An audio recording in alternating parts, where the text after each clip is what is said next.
My parents always favored my sister, so when Grandpa's will left me a $500,000 inheritance, they tried to steal it and give it to my sister.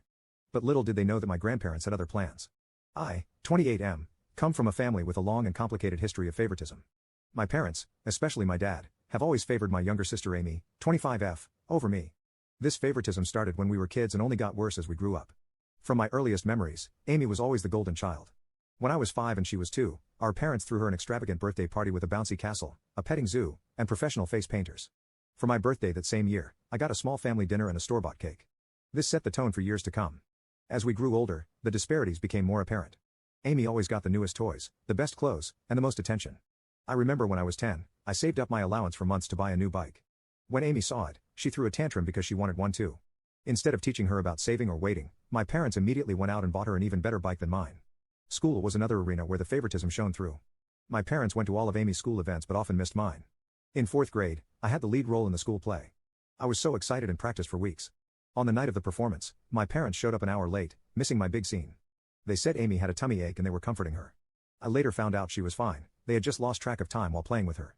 When it came to academics, nothing I did ever seemed good enough. In middle school, I consistently got straight A's, joined the math club, and even won a regional science fair. My parents barely acknowledged these achievements, but when Amy got a B+ on a single test in her weakest subject, they threw her a celebratory dinner and bought her a new phone as motivation to keep improving. High school was particularly tough. I threw myself into every activity I could, hoping to win their approval. I was captain of the debate team, editor of the school newspaper, and maintained a 4.0 GPA. Meanwhile, Amy coasted through school, barely maintaining a C average and spending most of her time partying with friends. During my junior year, I was selected as one of 2 students from our school to attend a prestigious summer program at Harvard. It was a huge honor, and I was thrilled. When I shared the news at dinner, my dad grunted and changed the subject to Amy's upcoming dance recital. My mom at least said, "That's nice," but quickly moved on. The night of Amy's recital, which fell on the same day I was leaving for Harvard, my parents couldn't drive me to the airport because they didn't want to miss Amy's performance. I had to ask a friend's parents for a ride. The college application process was another painful experience. I spent months perfecting my essays, participating in extracurriculars, and studying for the SATs. I was accepted into several top-tier universities and received a substantial scholarship to my dream school. When I announced this at dinner, my parents' response was lukewarm at best. My dad said, "That's good, but don't let it go to your head. College isn't everything." My mom added, "Just don't forget about us when you're off becoming a big shot." In contrast, when Amy barely graduated high school and decided not to go to college, my parents were completely supportive. They praised her for knowing herself and not conforming to societal pressures. They even bought her a car as a graduation present, something they never did for me. This constant favoritism took a heavy toll on me emotionally. I struggled with depression and anxiety throughout my teens and early 20s. I started seeing a therapist in college, which helped me understand that my parents' behavior wasn't my fault.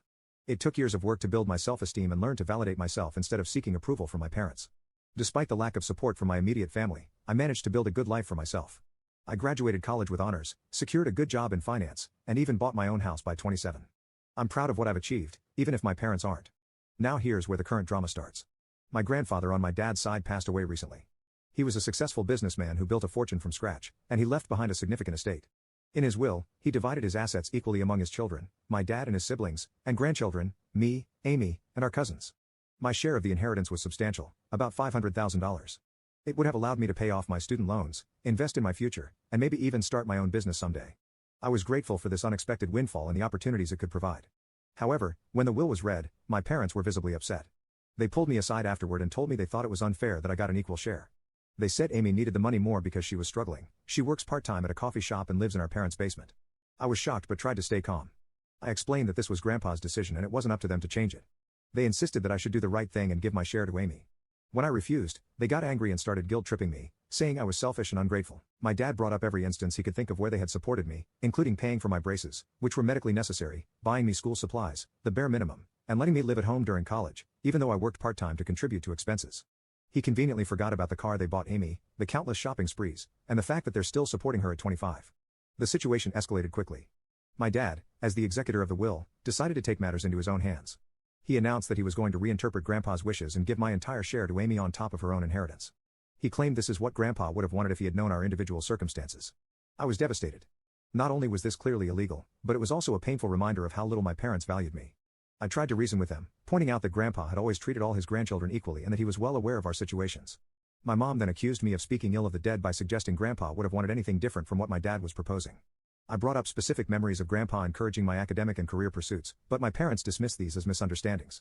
They claimed Grandpa had privately expressed concern about Amy's future and had wanted to ensure she was taken care of. When I asked why he hadn't just written the will that way, they didn't have an answer.